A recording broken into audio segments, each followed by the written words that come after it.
This is A View from the Bunker. Now, here's Derek Gilbert. As our friend Pastor Carl Gallup said, we are living in the most prophetic age since the first coming of Jesus. How do we make sense of all this, and how do we interpret what we're seeing around us without being overwhelmed with fear and anxiety? Welcome to A View from the Bunker. I'm Derek Gilbert. Joining us is a gentleman whose study of Bible prophecy has been instrumental to coming to the Lord. I encourage you to go back into our archives and take advantage of the previous conversations we've had to hear more about his story. He is a deep thinker. He's one of the first to publicly proclaim the biblical connections between the modern UFO phenomenon and offer that as an explanation for what we're seeing. His documentary, UFOs, Angels, and Gods, is available to watch for free at YouTube, and also his website, thinkagainproductions.com. And we are honored to welcome back to the program Ali Siadatan. Ali, thank you for joining us as we're seeing events unfold around us that have some prophetic significance. What exactly, we won't know until we're past them, but these are definitely interesting times. Yes, thank you, Derek, for having me. It's a pleasure to be here, and I really look forward to our conversation. Absolutely incredible events, a deep spiritual wars happening in the Middle East, and you're right that prophecy is best understood with hindsight. And even though it's interesting, to have some conversation about it and weigh things in the balance of Scripture, yet I agree that we don't want to suddenly get all take a position as to this is how it goes, and a lot of people do that. It's really, with the passage of time, there'll be plenty of opportunity on the other side to point back to the Word of God with much greater precision and explain how things did unfold. And so, but I look forward to the conversation. Yeah. Anyways, to see the events of the Middle East in the light of some of the prophetic writings of God's Word. Well, being a Persian and having lived at least your early life in that nation, you have a unique perspective that most of us raised in the West don't have. I mean, as we look at and just to timestamp this, because this will be released about a week and a half after we record this. We're recording this on August 15th. As of this recording, Iran has not yet responded in a muscular way to the presumed Israeli assassination of Ismail Haniyeh, the leader of Hamas, that happened in Tehran on July 31st. Israel has not officially claimed credit for it, but it's pretty well assumed that they were responsible. New York Times, other mainstream news agencies have tagged Israel and Mossad as the operatives behind the assassination. And there are conflicting reports over the last couple of weeks. There were some who thought that Tisha B'Av, which was August 12th, would be the date of the response. Some are saying now that the new president, Masoud Pezeshkian, has managed to convince the IRGC and Ayatollah Khamenei to stand down. On the other hand, you got others saying the only way Iran will not respond is if Israel agrees to a ceasefire, which Hamas has refused to do. Unless Israel stops all fighting, Israel refuses. So a lot of moving parts here, and trying to make sense of it, and especially trying to read prophecy in it is extremely difficult. But certainly one of the major nations involved in the prophecy of Gog and Magog, Ezekiel 38 and 39, is Persia. So I guess as we look at what's happening here and just try to, I guess maybe not dive into the weeds, which prophecy scholars have been doing for the last 2,500 years, how do we try to avoid the trap of getting too tied to a specific prophetic system or trying to read too much details? I mean, this involves Iran, so this must be this event. Right. No, that's a great question. I think that as you get older and you spend more time studying the prophecies, when you're younger, you might take these positions and die on a hill. But with the passage of time, as you see the complexity of how these events unfold, you grow in humility and patience. when it comes to this particular mention of Paras, Persia, in this list of nations that come against Israel, what's interesting is that that's never happened in Israel's ancient history. Of all the empires that came to form the diaspora of the Jewish people, the Galut as they call it, starting with the scroll of Jeremiah, which initiates the beginning of the diaspora, what you have is the Babylonians and the Romans destroyed the temple in Jerusalem. The Greeks infiltrated it and corrupted it from within, which led, to the rededication of the temple. Hanukkah and the symbol is like the relighting of the light of God. But the Persians, despite being one of the empires of the world and squarely in the imperial system, blessed the Jewish people by allowing them the king of Persia yielded to the decree of God to rebuild the temple and free the captives of Babylon. Another one of the kings of the Achaemenid dynasty under Nehemiah gave the order for the walls of Jerusalem to be rebuilt. And in the book of Esther, the champions of the book, Mordecai and Esther, these messianic figures, I guess, of that time, were able to reason with the king of Persia, who agreed with them. He could have agreed with his own, prime minister Haman, but he agreed with his Jewish wife and her uncle Mordecai, and he gave the order for the execution of the last of the Amalekites, the son of the king Agag, whom Saul had allowed to survive centuries before. So in that sense, of all the empires, the Persians blessed the Jewish people, while the other ones cursed the Jewish people. And that is a distinguishing feature of the Persian Empire. And this is what allowed Iran to survive 2,500 years as a monolith and as a central governmental system, while the other empires were destroyed. Rome destroys Jerusalem and scatters the Jewish people, and the same happens to Rome. It gets broken into many heads. But in the 7th century of the Christian era, as the Islam takes over over Persia, over time it leads eventually to the it's a long story which would distract us from what we're here to talk about, but eventually in 1979 this particular Islamic theocracy is formed, and so the scepter of Persia now falls to the House of Mecca and is to be used by this spirit of the pseudo-Messiah, which seeks to have a religion that replaces the Bible and the kingdom of God with an alternative caliphate and the Ummah. And this then suddenly places Iran in direct line of fire to Judea at a time where Israel has formed as a nation. In fact, it's clear that all of these animosity that is suddenly coming out of that region and organizing is in response to the formation of the State of Israel and to the prophetic movement towards the reestablishment of the fallen tabernacle of King David. What in Christian circles we would simply call the second coming, as kind of our code word for it. And so this spirit that rises against Israel now controls this very important imperial scepter, which is the most powerful Gentile nation of the region, that is stretching its empire from Afghanistan all the way to the Mediterranean. It's trying to influence everybody and bring them into its sphere of influence, and it's charged by Islam. And so suddenly this prophecy becomes interesting, because never has Persia in antiquity been gone to war against Israel. As I said, the Persians blessed the Jewish people, and then the Greeks took over the Persian Empire under Alexander the Great. And the rest is history. There ends the story of the Persian diaspora and the Jewish nation.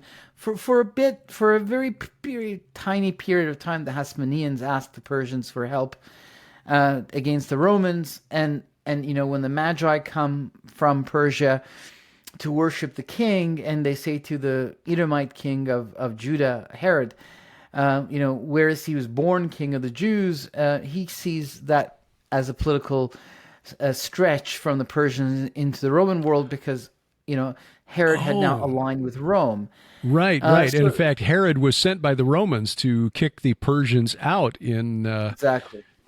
what is it, like the 40s BC? I forget exactly Yeah, when, yeah. I don't know the exact date either, but but it it was was sometime very after. recent. Yeah, so yeah, I had never not considered the political implications of that. Herod had led the Romans, who came back and kicked the Parthians out of the Levant. In Yes. fact, I've been doing some study on the Essenes and the Essenes leading up to the birth of John the Baptist and Jesus. The Essenes actually thought for a while that Herod might be the Messiah because he kicked Right. out the Persians, and then they realized no, he's pretty murdery, so it's not the Yeah, Messiah. and he's not even Jewish. He was That's Edomite. right, He was, right. so he was from Jordan or modern day Jordan. So that was another little, moment between the Persians and the Jews, but that was it really. There was no ever, but so here we have a coalition of nations coming, and now Israel is a nation. Islamic theocracy has taken over the scepter of Persia, and is no longer is Persia aligned with the decree of Cyrus, but aligned with the call of Mecca to replace the Bible and destroy the very root and foundation of the whole system, which comes, of course, from the Holy Land. And the reestablishment of Israel puts a lot of flesh on the bones of these ancient prophecies and threatens theologically Islam, first and foremost. This could lead to a Messiah, etc. So basically, I mean, we always look for logical arguments because in our Greek culture, we tend to think logically, but these are spiritual battles. The bottom line is the devil is trying to destroy the prophetic word and detract from the path towards the utopia, which is the Messianic kingdom, and the end of his rule. That's really what's going on here. So then these wars since 1948 always involve the Arab nations. They don't involve Israel. I mean, they don't involve Iran. Right. But in 1979, there's the revolution, and there's the cry for, hey, we're going to come and liberate Jerusalem from the hand of the Zionists, etc., Quds. And there's even the Al-Quds Brigade created, which General Ani will build to a formidable fighting force, and Trump assassinated him. But then, how do you get out of Iran? How do you extend your power into the rest of the Middle East? There was a war with Iraq for 10 years, but they couldn't defeat Saddam Hussein, but then 9/11 happens, and someone has to be made as an example, and it's decided by Colin Powell and others that the Bush family that it will be Saddam Hussein that will be the example, and Operation Shock and Awe is put into place. And now that Saddam is removed and 60% of the south of Mesopotamia is Shia, and that is where the strongholds of the Shia are because of the people who are buried there, who the Shia look up to, Mesopotamia falls to the hand of Persia. And this was known. This was not a mystery. They knew in the American administration that removing Saddam Hussein was essentially handing over Iraq to Iran. That's why Bill Clinton, after the war with Kuwait, he put a no-fly zone over Iraq and isolated Saddam Hussein's power rather than remove him, because it was understood that it meant you're giving the country to Iran. But under Bush, after 9/11, it was decided that no, this has to happen. And so when the Persians cross the Euphrates, they always, traditionally claim empire. And so suddenly Iran is able to pour through past the Euphrates and into the Levant, and eventually with the Arab Spring is able to take Syria because Bashar Assad needs help. He's about to be toppled, and they make a deal with him. We will secure your power, but from now on, you listen to us. And since Hezbollah was already planted in Lebanon in 1982, now the Shia Crescent is formed from Iran all the way to the Mediterranean, and the linchpin, of course, is Damascus. And eventually General Soleimani brings Putin, because Iran doesn't have an air force that's enough to... So he says, you have the air, Iran will have the land. And that's how it's divided between them right now. And so Putin comes and brings his jets to Latakia and parks them there, where the Alawi family, the clan of the Alawis is from, the mountains of Syria. The heartland of Syria is Sunni, but this Alawi clan controls the Sunnis, the family of Bashar al-Assad. And so now, suddenly, this Islamic Shia imperial manifestation of the scepter of Persia, aligned with the House of Mecca, is able to reach its hand all the way much closer to the Holy Land. And then from there, the Arabs withdraw their support from Hamas. They get tired of them, and there's an opening. So Iran fills that opening and forms what's called the Ring of Fire, in addition to the Shia Crescent, forming an alliance with the Palestinians, which is an old alliance, but it was severed for a while because Yasser Arafat and the Imam Khomeini got into a dispute. But now that changed things and brought them back together. So suddenly it's possible, that to now think, wow, there could be a coalition of nations with Iran included that would attack Israel. And of course, after October 7th, it becomes clear that Iran is behind all these militias. And then, of course, April 13th, 14th, we see 300 ballistic missiles flown from Iran towards Israel and 180 drones, which then, really makes it even more possible to go, is this prophecy really happening now? But where are, of course, these other nations? Where is this coalition? So there's a debate about how to, I think, read Bible prophecy and whether this is really another window into the war of Armageddon, or whether we are to see it as a distinct and independent prophecy. And I have some ideas I can share about that. Definitely want to dive into that. I want to rabbit trail here for just a minute, because one of the things I wrote about in my book, Bad Moon Rising, is some speculation on how this Sunni Shia divide would play out. I know that there are some, Joel Richardson, for one, who argue that the Antichrist will be an Islamic figure, Islamic Antichrist, Mideast Beast, I think was the title of his book. But to me, that almost seems, first of all, it seems too obvious for Christians and Jews. If you've got a guy who apparently, if you're reading Daniel chapter 11, is one who sets up his palace, or his palatial tent, I think Daniel 11 reads, between the sea and the glorious city, which would mean somewhere in Israel. I just don't see any reality where an Islamic leader of any kind is allowed to do that. Okay, maybe I'm wrong. I don't know, but it would. The other aspect of this is the fact that Sunnis and Shias don't see eye to eye on the nature of the Mahdi and the nature of the of how the end times will play out. Their eschatologies are different. Right. As I understand it from Dr. Timothy Furnish, whose PhD is in Islamic eschatology, essentially, Sunnis believe that any rightly guided one who can muster a big enough army can be the Mahdi, right, whereas Shias are waiting for the return of one whose return is dictated by Allah, and he will return when Allah wills it, not one heartbeat sooner. So Shias are waiting, sort of like Christians, we're waiting for the second coming of Messiah, which will happen when God wills it, not 1 second sooner. There's nothing we can do to expedite things. But there are some sects that think that, for example, dominionists, who believe that we are supposed to take over the world so that Jesus can return. That's kind of the fundamental difference. So given you've got that fundamental split between Sunnis and Shias who see each other as heretics, right? How do we factor all of that into an end time scenario? So I think that they agree more and more on their hatred for Israel. Okay. And they sometimes are able to say, let's sit this out.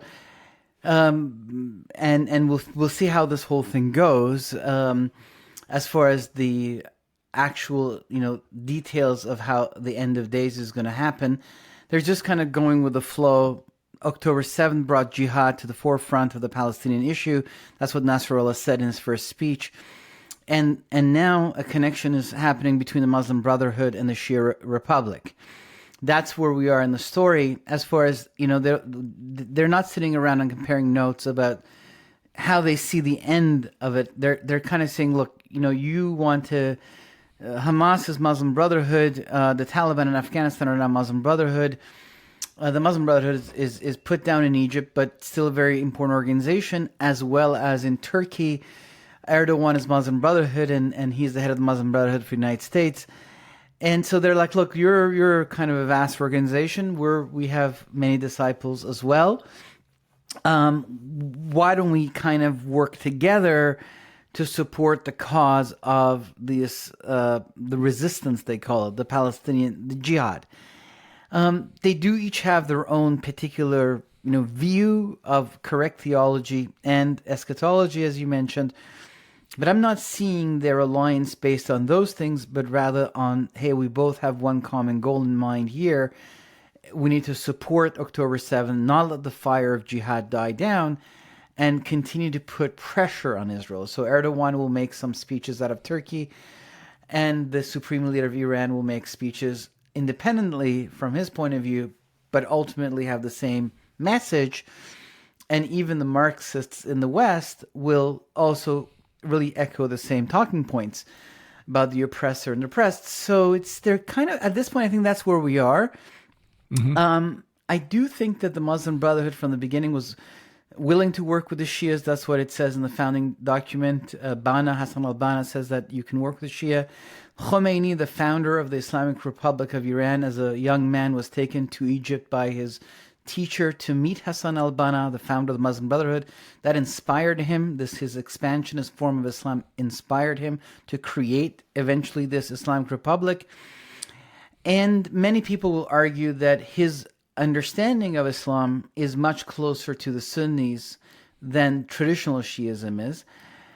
So for me, first and foremost, the foundational, when you have a language like, let's say you speak Spanish or Chinese or something, and then you learn English, you have an accent. And that accent comes by the way that your tongue has already been shaped because of the original language you speak. That's why all the French people have the same English accent and all the Chinese people have the same English accent. So what has shaped the region's foundational topography is the battle between the Persians and the Arabs.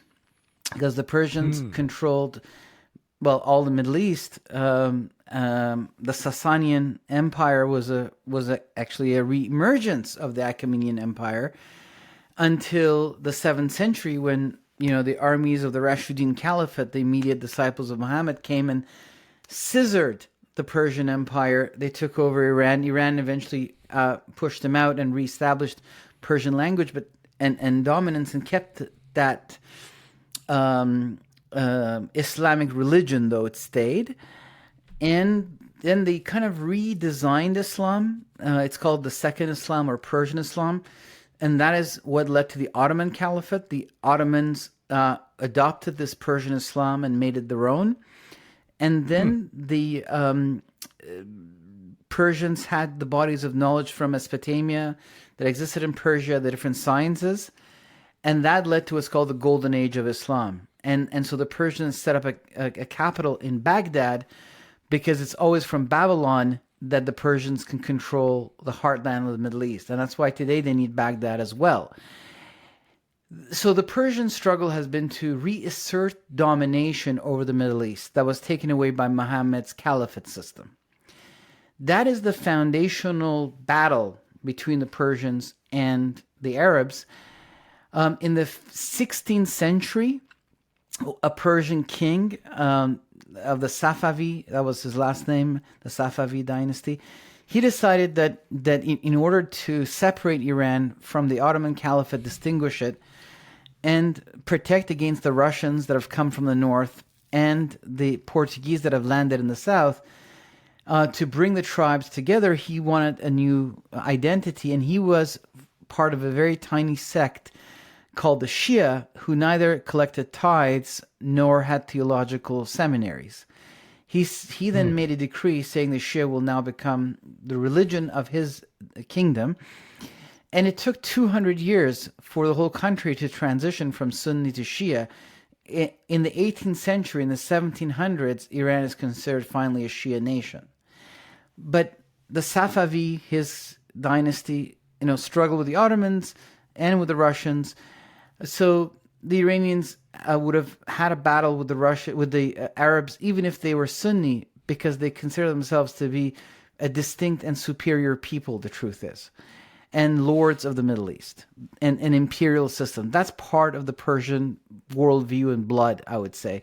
The goal is to simply influence the Middle East in a benevolent way through culture and science and good things, rather than dominate and try to form empire constantly. But it's like somehow when you're put in the statue of Nebuchadnezzar, you got this thing inside of you, must form empire.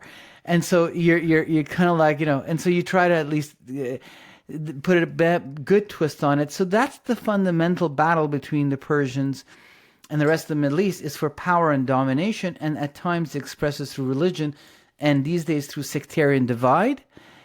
So it's more like the Persians are like, we want to go and liberate Jerusalem. Who is with us? We don't really care, where you stand. That's why when the supreme leader went to the Palestinians, the Hamas, he presented himself not as the supreme leader, which is a Shia title, since the Shia believe in the succession of prophethood and the Sunni don't. That's their main difference. But he presented himself as Amir al-Mu'mineen, leader of the faithful, meaning you're a good Muslim, I'm a good Muslim. Doesn't matter what you believe in, doesn't matter what I believe in. We have a common struggle here. I come to you in that brotherly way to support you. What do you need? Bombs, missiles, tunnels, money. You let me know, and I'll send it over. It was more like that. They're like warlords, nearly. It's inspired by a common evil spirit. So we know. It's interesting when you consider the possibility that we've got regional entities that we see in the book of Daniel, Daniel chapter 10. The prince of Persia, the prince of Greece comes to do battle with the prince of Persia, and how that might be influencing the struggles that we're seeing in the natural realm, because it may be more. There may be an aspect of that's manifest in the ethnic tensions between the various peoples. I made the mistake in college once of referring to an Iranian exchange student. This was back around 1982 or 3, referring to him as an Arab. Because I thought, well, you're all Muslim. Yeah, he got very angry, and I never made that mistake again. Yeah. But then I did make a mistake in Jerusalem once of talking to the Turkish owner of a cafe, the Arab owner of a little cafe we were at, saying, "Oh, Turkish coffee. This is Arab coffee." Like, sorry. So we in the West don't understand that there are some other aspects to this conflict, even though there are people groups that appear to be allies at this point, who when they achieve, or they think they'll achieve their goals, then suddenly there's no more enemy of my enemy to make us friends. Then there will be another round of conflict. Now, I don't think God is going to let Jerusalem fall, but there are prophecies that there will be an ultimate struggle at Jerusalem. That's what Har Moed, the phrase transliterated by John into Greek, is Har Magedon, Armageddon. Har Moed, the Mount of Assembly, that is God's Mount Zion, the Temple Mount in Jerusalem. That's where the final battle will be fought. But certainly other significant areas in all of this. And it is interesting that we see these different groups aligning. Just as here in the West, we can kind of laugh at, say, the Queers for Palestine. It's like, do you really understand how you'd be received if you walked the streets of Gaza or Ramallah? The only thing that unites them is their hatred of God and his Jewish Messiah. That's it. Once that is removed, then all bets are off. It's like in politics, human politics. You may have one political party all aligned against whoever's holding power in that country, but they're fighting within the party to Yes. be the one who leads the party. So is that how you're interpreting what's unfolding in the Middle East? Yeah, absolutely. It's like, when they want to have battles between each other, those other differences may become important. And the foundation is the ethnic battles, as you mentioned before, even Islam. And then within Islam, like the caliphates versus Iran, and the caliphates versus each other, the Turks versus the Egyptians versus the Persians and the Arabs. But when it comes to the apocalypse and, the Prince of Persia kind of leading the charge, then it doesn't really matter. The focus is on Jerusalem, and the Middle East gets divided into two, really, those who want to go to war with Israel and those who don't. That's it. And so I think that what we're seeing here is the rise of that kind of a spirit, and we're seeing it in the West as well. Anti-Semitism, as it's called, if borrowing a language from the German Nazi period, is at a global high. We haven't seen this since the 20th century at this scale, where the parliaments of the world and aspects of the Democratic Party and professors within university systems are echoing the same exact talking points that is coming out of the mouth of clerics, but not with the Islamic lingo, but ultimately exactly saying the same thing. So you really can see when it says in Zechariah that all nations will gather against Jerusalem, you can start to see that there's a common, spirit, the spirit of the anti-Messiah ultimately, and it can come through powers and principalities, through evil spirits, and through the devil himself. I mean, there's the topography of the dark world, but ultimately it is against the Holy Spirit, which proclaims that the King is on his way. And this battle is, of course, against him at the end of the day, because he sits on the throne and he summoned his people in expectation of his return. And so to break the word of prophecy and cast the Jewish people out, which won't happen, as you said, is to push away the second coming and prolong the age of empire. So that's the strategy of the enemy. So I think that this is a spiritual battle, and I think that's why it's recorded in the Bible. There are these prophecies, because God is not shifting gears and suddenly talking geopolitics. God is staying on track with a plan of redemption, which is the heart of his story. And these are spiritual battles thrown by the enemy towards that plan of redemption, which happens, of course, in two comings, the Calvary and the second coming, the full physical redemption of the earth. Therefore, these prophecies are important, to challenge that second coming. That's why they're there. That's why these wars are mentioned. They're not normal wars.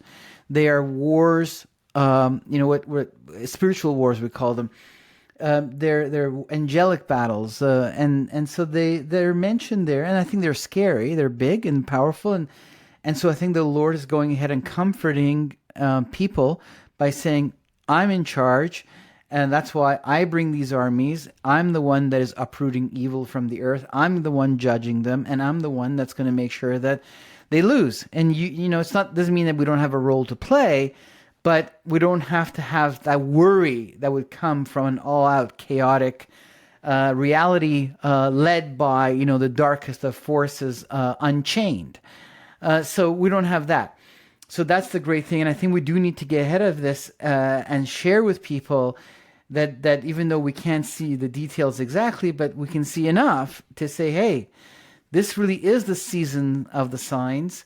And these are the signs of the times. And that there is a Lord who sits on the throne, and it's about, yes, pledging allegiance, yes, of course, and it's also being comforted and having peace, and be still and know that I'm God, when David is attacked by enemies from every side. Now, as far as the way that I read this prophecy, so for me, I think I have a fundamental difference I've realized in the way that I approach the study of prophecy than some of my Protestant brothers and sisters. I tend to see prophecy as pattern, and I feel that I'm in good good company since I borrow that statement from none other than Dr. Chuck Missler. But don't throw stones, Chuck. I'm standing. So basically, the prophecies pattern, and I see, when I heard him say that in the 1990s, I was too young in my understanding of the Bible to know what he's saying. But now, of course, I see completely what he was talking about. The Hebrew prophetic poetry is different than the way we tend to see it, which is through the Greek mind, which is a linear fulfillment. Every prophecy has only a single fulfillment, and now we look for it. So we now get into an argument. Is Ezekiel 38:39 about a separate battle, or is it about Armageddon? Or is it about even after that? Since even after the 1,000-year reign of the Lord, at the end of the book of Revelation, we hear again of Gog and Magog. Is it about that? It's like, where do we put this? Because we can only put it in one place in this way of thinking. But let's look at how the Bible deciphers itself. Let's take some concrete examples. So we look at, for instance, Psalm 83, which was written by the cantor of David's court, Asaph, 3,000 years ago, give and take 100 years. And Asaph says, look, there are all these nations, and he mentions all the immediate nations around Israel, in what would be modern-day Jordan, Lebanon, Gaza. And he's like, they're all, and even Arabia. And he says, they're all gathered against you. They conspire against your people and say, let the name of Israel be no more. Now, why did Asaph write this? Because he was thinking in the dispensationalist futurist school of thought that one day we'd all sit around and say, aha, this was about today. No, because this was happening in his lifetime. Literally, that's what was happening. Yeah. And the Holy Spirit was inspiring him insight as to what is really in their mind and how God won't allow it. And then he was then speaking that under the influence of the Spirit and putting it into song and praising the Lord in the courts of King David. So prophecy tends to often be about the life of the prophet. A pattern begins that then has multiple fulfillments throughout the history of the Jewish people with an ultimate fulfillment, and then it no longer exists. When Nehemiah comes to rebuild the walls of Jerusalem, the same nations rise against them again that Asaph had mentioned. When the Romans come to destroy the Second Temple, my Roman history professor used to tell us that this was one war. He said, he said that the Romans used the administrative system of Rome, but the legions were made from local infantry, taken from the countries of the places where they were ruling. He said many of the soldiers that came in the legions in Jerusalem were from Syria and the countries around. And he said that's one war they were happy to fight for the Romans because they hated the Jews so much. So even in 70, AD, the Common Era, we see this. We see that the Psalm 83 kind of is active. And then we see 1948, the War of Independence. And so basically for 76 years, Israel has been involved essentially in Psalm 83, right? I mean, these countries, they come in 1967. Some of them come in 1973. And then today, we see, again, since October 7th, the same countries around. Now, it's like a piano. It's like the keys of a piano. Every time the prophecy ignites, some of its keys start to act up. And others ones don't. So for instance, there is a prophecy in Ezekiel 28 about judgments that will come on Sidon and Tyre that arguably haven't quite ever come to that extent. So we're going to see if this war right now is on the cusp of expanding into Lebanon, because Hezbollah has launched 6,000 missiles since October 8th. It has shrunk Israel by forcing the Jewish people to evacuate the north of Israel. Even today, they threw a huge barrage. It's not mentioned in the mainstream media, but virtually every day they're throwing missiles over civilian populations. They won't give up. They won't stop. And it looks like the only way for Israel to secure its borders is to take care of Hezbollah in the north. And so it's like, okay, but that's kind of like the Psalm 83. But then now is this Ezekiel 28, exactly now coming online.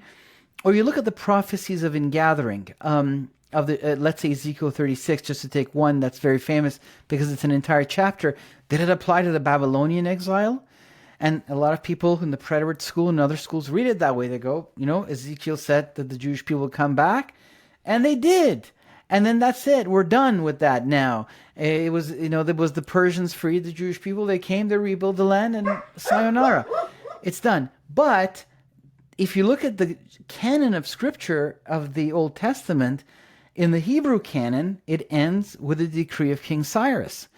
The Christian church reorganizes the canon's order and puts it into, the minor prophets, the major prophets, and historical books. But the actual Old Testament, the way that Ezra put it together, ends with the decree of King Cyrus, which is a decree of invitation to come up to Jerusalem and build a temple and worship God. Why? Because its ultimate fulfillment is the second coming of the Lord. Its ultimate fulfillment is the temple that he will set up in Jerusalem. The final ingathering of the Jewish people happens after his second coming. And so this is a very long process. It's a pattern. So Ezekiel's prophecy of ingathering applies not only to the Babylonian exile, but to the Roman exile, to the one of which they have been started to be ingathered. Because it's a pattern. It applies to dispersion and gathering. It goes all the way back to the writings of Moses, where it talks about dispersion and ingathering. Already in Deuteronomy, at the end of the book of Deuteronomy, Moses already says, before you even go into the land, let me tell you what's going to happen. You're going to come out, and you're going to come back, and you're going to plead. And Jeremiah says that too. I want to bless you. And so these are patterns of this history, but then they have very precise moments of fulfillment where specific things that are spoken in those prophecies suddenly appear on the stage of history. When the Lord says out of Egypt, or Matthew says out of Egypt I called my son, you look at that passage and you go, well, wait a second, this is about Israel. It's not about Jesus, but Matthew, under the influence of the Holy Spirit, is applying that to, the Messiah. Why? Because the pattern, Abraham goes to Egypt. He goes down to Egypt. It wasn't a good time of his life. The rabbis argued the word down means it was a negative moment. It was a spiritually low point. And he, of course, lies about his wife. Right. And so then Israel follows the pattern. Israel goes down to Egypt, and that ends up being good, but then ends up being bad. It leads to slavery. And then, Abraham comes out more blessed. Israel comes out more blessed. The Lord goes down to Egypt, after his family is running away. They go and live in Alexandria, where there's a huge Jewish community, and Joseph gets a job. And then he comes back, so you look at, for instance, the story of the Passover, and I'll give just two examples, but the thing that's important, the story of the Passover, it's a historical story, but it actually is about the second coming of the Lord, the gods of Egypt, the Pharaoh, and the Redeemer, the Passover lamb. It's all there. It's not just about the first coming where he picks up the Passover cup and he says, "This is my blood." It's also about the second coming. The template of the Passover is important for the book of Revelation, and it's about the second coming. So it's a historical template that is talking about a future age that will of history, that it will even have a larger fulfillment than just the defeat of the Pharaoh of Egypt. It will be the defeat of the Pharaoh of the world and the redemption of all those who have the blood of the Lord, waiting. And so I was on a show, and I'll end with this example, talking about the abomination of desolation. And I explained, that the story of Antiochus Epiphanes, which is originally what that abomination of desolation was about, gives us a huge amount of detail and insight about, the Antichrist, since the Lord ends up explaining that this wasn't just about the past, but it was also about the future. It's a pattern of biblical history that we are to draw from to understand this son of perdition.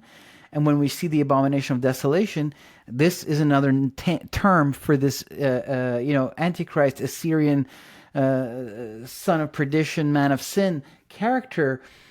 And I was on the show with another gentleman who's actually, also a famous Bible scholar and prophecy scholar. And he interrupted me. He said, no. The Jews thought that was about Antiochus Epiphanes, but the Lord corrected them and made them understand that this is about the Antichrist. And I was like, no, that is again, that's not the way the Bible was read, neither by the Lord nor by his disciples, and it was not how it was read. So I bring that thinking of patterns into my understanding of Ezekiel 38:39.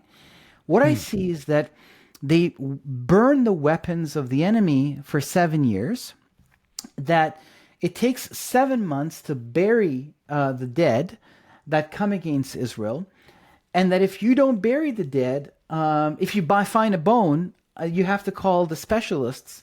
And Chuck used to speculate that there's nuclear radiation involved here.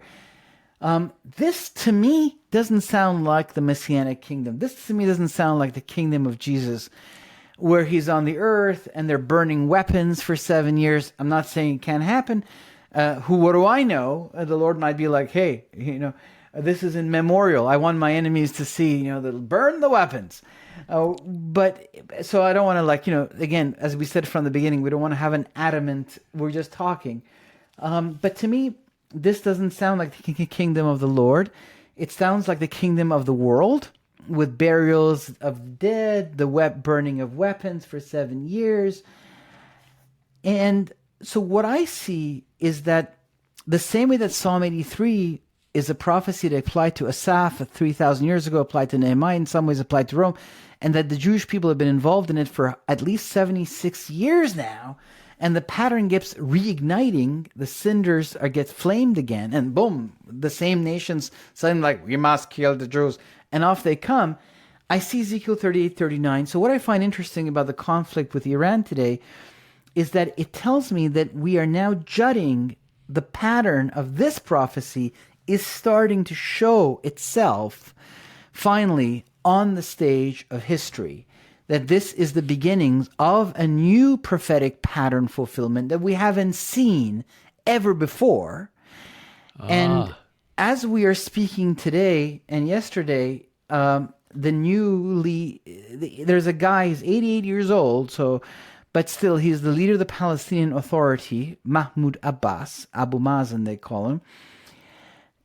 Iran has been trying to undermine him because support for Hamas in Judea and Samaria is at an all-time high.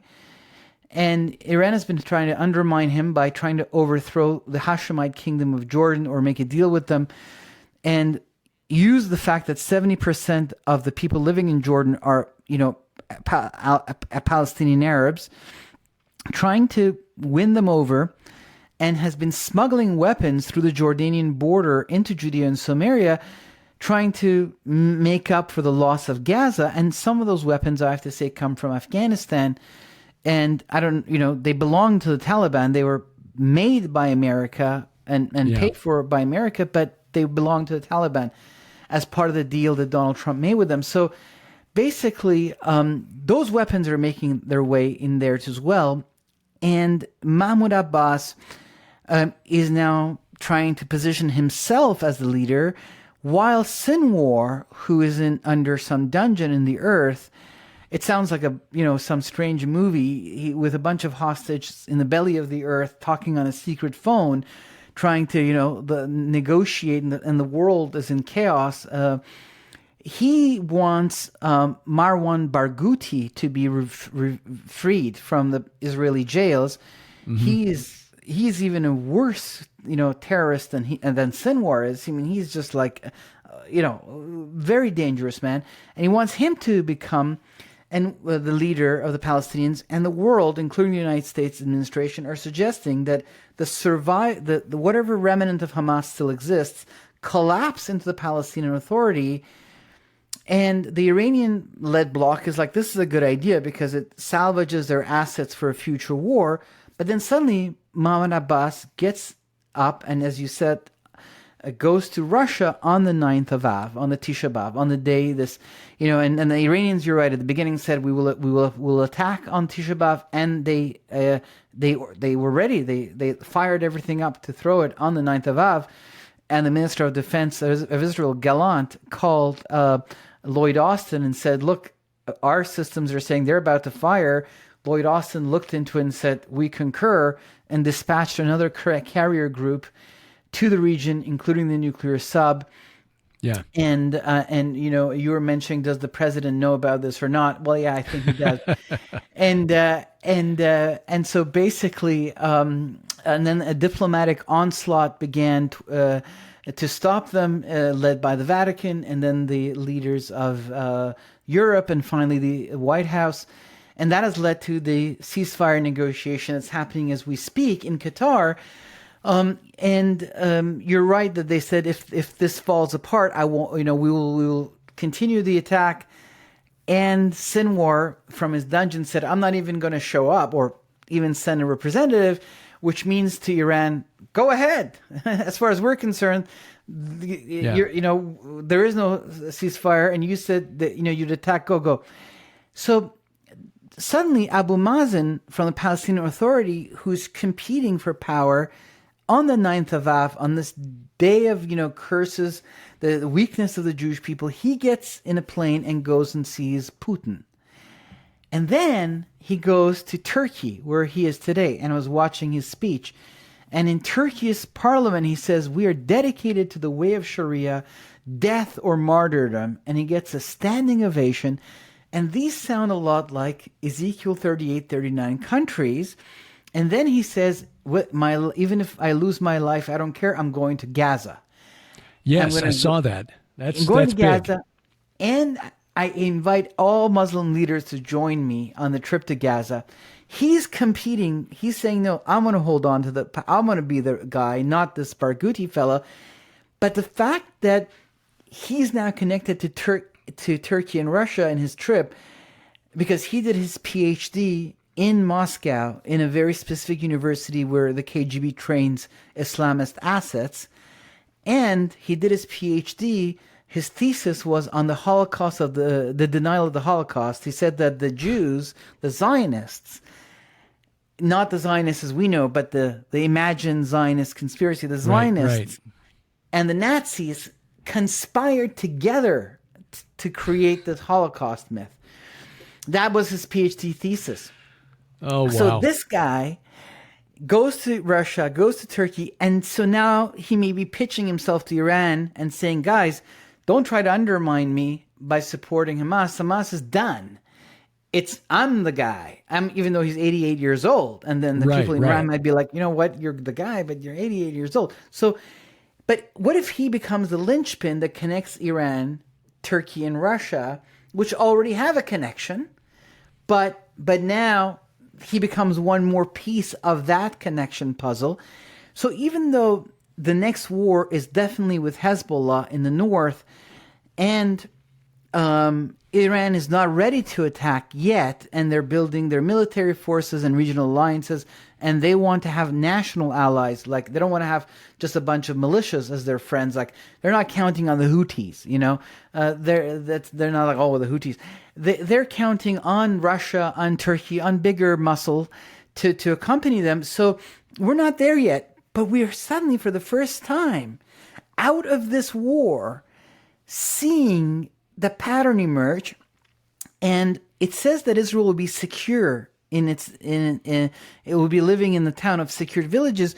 So we need to see that Israel not only destroys Hamas, but also takes care of Hezbollah and secures the borders. If Hezbollah were right now to be defeated, there would be really no big threat immediately around Israel.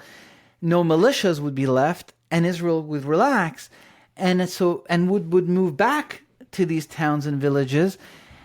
And now these guys might want revenge. These guys might want, plunder. And now we see that Russia has been cornered since the war with Ukraine and has been pushed deeper into that block. And Iran and Russia have started to have more of a military cooperation, as far as Iran has become part of Russia's war for creating drones for them. And Russia is now supplying bigger and bigger weaponry to Iran in response to the war it has with Israel. Just yesterday, a new giant airplane arrived from Russia. We don't know what was in it, but last time it came, it brought jets with it. So we don't know whether it brought it with it this time. They've asked for the S-400. Some news says they have received it. Others, I don't know, but they only have the S-300s. and they have created their own version of it, but they need the S-400s to match some of the international norms of ground-to-air defenses.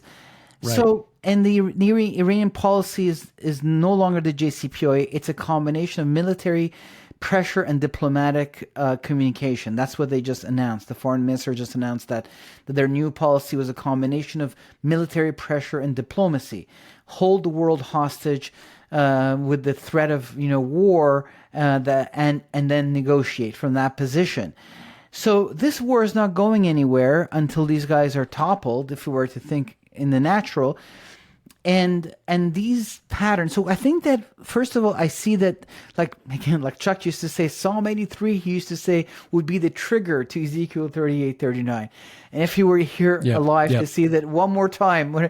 So now, once this pattern is coming, I see it double fulfillment, meaning that I see, like these prophecies that have more than one fulfillment, I see that they will have one war with Israel, like Psalm 83 has had these many wars, and they get defeated, and God gets glorified inside of his people, as many Jewish people are already turning more to God under the pressure of this.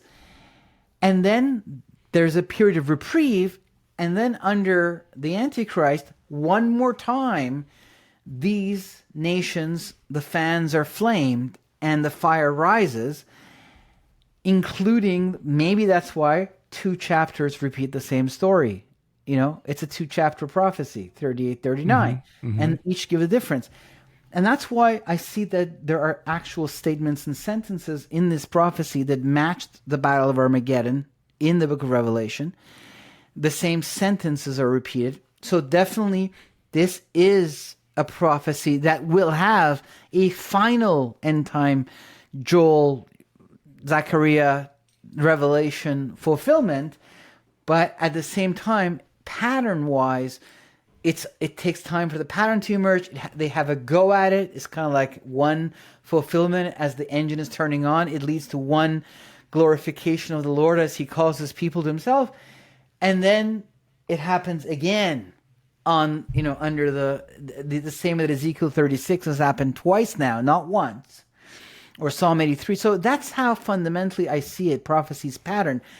And that's why I'm comfortable in focusing on this now, and yet holding on to it into the war of Armageddon, rather than it has to be now or then, one or the other. Gotcha. That makes a lot of sense. And again, people hearing this or seeing this may think, well, this is really, really scary times. But again, as Carl Gallups has said, we love quoting Carl because he's very wise. As he commented the morning after the presidential election in 2020, the Lord did not slap himself on the forehead and say, boy, I didn't see that coming. All of this has been foreseen. And while we see into that realm, as Paul wrote, as though into a glass darkly, meaning we're looking in a mirror, so everything's backwards, and it's in a darkened room, so it's insufficiently lit. We don't see it all clearly yet, but we will someday, which is why I said we won't understand it perfectly until it's behind us. But that makes a lot of sense. The already but not yet fulfillment. And I really think that's a good insight that this is the first time we've seen Persia emerge as an enemy of Israel in history, which suggests that we are now moving into a new phase of prophetic fulfillment, which would certainly track. I mean, just the restoration of Israel in 1948 was a mile marker on the roadmap to on the road to the end of the age, and certainly the emergence of Persia, Iran, as an enemy of Israel is another. We could go for hours on this, but in the interest of trying to keep these programs to a manageable length, we will leave it here, and we'll have to pick this up again. These are always fascinating conversations, Ellie. I really appreciate your scholarship and your willingness to devote some time to our audience here. Again, Ali Siadatan, his website, thinkagainproductions.com. Ali, thanks for joining us today. And follow me on my YouTube channel. Thank you. Just double click on the documentary you'll see on my homepage. Thank you very much for having me, Derek. Till next time. Bye-bye. You bet. Check the notes below this podcast, whether you're watching or listening, for the link to Ali Siadatan's website. That is thinkagainproductions.com. Always an education when we talk to Ali, and his point on this being the first point in history where Persia has openly become an enemy of Israel as a significant prophetic marker is right on. I had not thought of that, had not considered it before, and I think he's absolutely right. Coming up, we got a couple of new conferences to tell you about, and the unraveling of Candace Owens. Dr. Michael Brown takes on Candace Owens in her recent tack to the hard right. That's straight ahead on A View from the Bunker.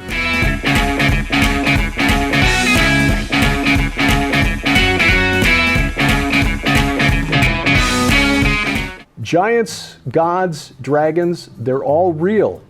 We may not see them with our natural eyes, but their handiwork is evident in what's happening in the world around us, the spiritual warfare taking place. It is so true. It's obvious in Israel, but worldwide.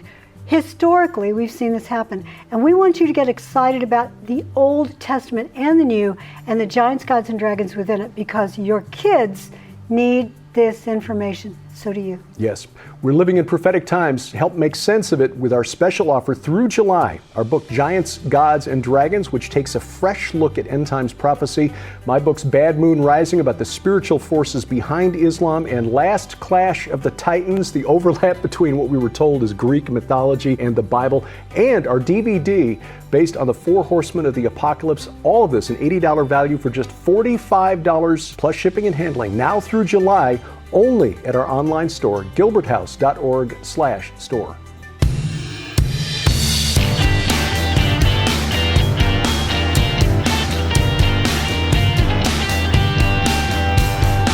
Driving the internet to think every Sunday night from the beautiful Missouri Ozarks. This is A View from the Bunker. I'm Derek Gilbert. You'll find us online at vftb.net. Also, gilberthouse.org. That's our main web hub. My personal website, derekpgilbert.com. Social media, you'll find us on X, formerly Twitter, at viewfrombunker, at Derek Gilbert, or at Gilberthouse_TV. Facebook, View from the Bunker. Give our page there a like.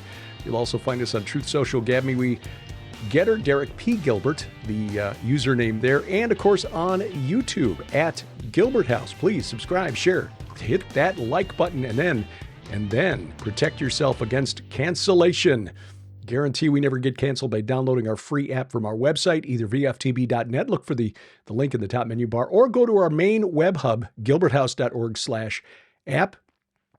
Good news, we are also now on, besides Roku and Apple TV, we're now also on Fire TV, Google TV, and Android TV. Apps for all of those. If you got a smart TV, you can install our app and or a set-top box, and make sure we never get canceled. The content comes directly from the Christian company that hosts it and develops the app right to you, bypassing the gatekeepers of big tech. Again, gilberthouse.org/app. Well, God bless Candace Owens. She is nothing if not a relentless self-promoter, but it seems that without direction from somebody above, she really runs off the rails in a hurry. And I'm not sure if it's just her personality, if she's just truly believes what she's saying, or she thinks this is a way to get attention to herself now that she's no longer part of the Daily Wire. I don't know. Look, it's one thing to be opposed to Israel and the way Israel's responded to the events of last October 7th, the attack by Hamas that left 1,200 Israelis dead, 240 more that were kidnapped, dragged back to Gaza, 105 still unaccounted for as of this recording. Israel just recovered the bodies of 6 just within the last few days, so still 105 that have not been accounted for. I won't say they're alive because there's some serious questions about that. But to go where Candace Owens has gone in recent weeks is just really, really the worst kind of anti-Jewish rhetoric that's been seen over the last 2,000 years. And we're talking literal blood libel type stuff here. She's been posting on her channel about Israel perhaps being founded by a cult that was that existed back in the 18th century, followed a guy named Jacob Frank. Now, Frank was not his original surname. He lived for a while in territories controlled by the Ottoman Turks. And whenever you were a Westerner who moved into Ottoman lands, they just called you a Frank, the remnant of the old Frankish kingdom, which became France. So if you were a Westerner, you were a Frank. So he became Jacob Frank. He adopted the name and then kept it. And he basically set up a cult where he claimed to be the resurrection of a false Messiah from about a century earlier, Sabbatai Tzevi, I think, Sabbatai Tzevi. And it was essentially, his beliefs were really kind of a mashup of Judaism and Roman Catholicism with a bunch of mystical stuff mixed in. He was not technically Jewish. He'd rejected the Talmud, and he encouraged his followers to get baptized into the Roman Catholic Church. But the Catholics said, once they realized what he was teaching, that he wasn't really Catholic either. In fact, he was jailed for a while for the bizarre and frankly, really disturbing things that he was teaching. Apparently, father-daughter incest was part of this cult. So, I mean, this is pretty disturbing stuff. It was essentially a sex cult a sex cult of personality based on Jacob Frank. Now, Frank died in 1791. His daughter Eve was the virgin that people were supposed to follow after his death. She died in 1816 in poverty, and the cult of Frank really dissipated after that. Some returned to their Jewish roots. Others just became Roman Catholics.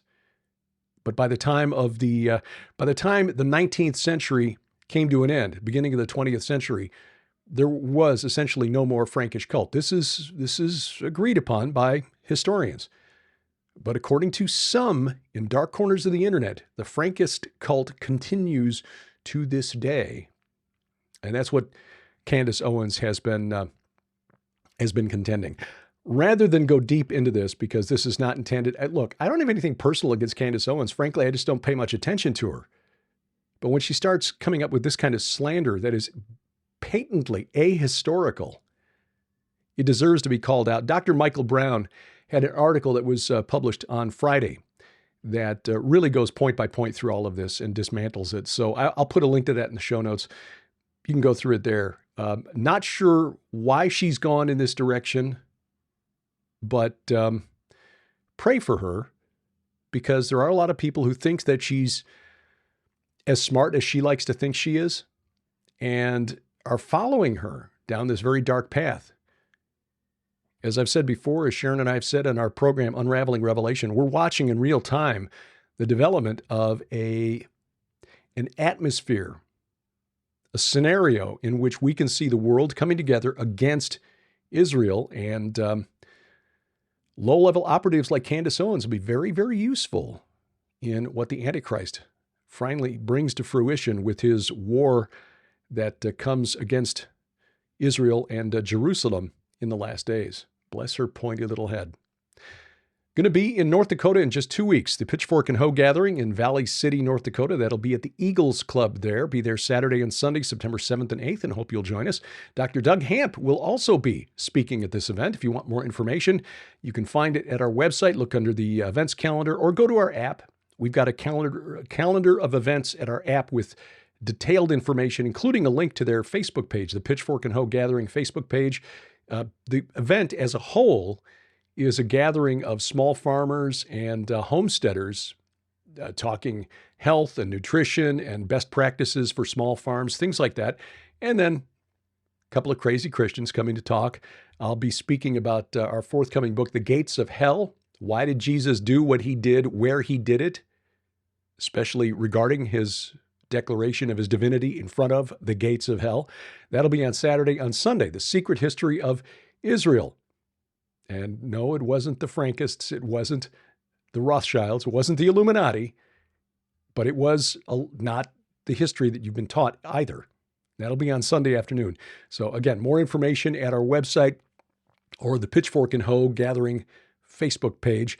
In October, first weekend in October, Sharon will be one of the featured speakers at an Inspiring Women webinar. Talked to Jeannie Moore about that last week.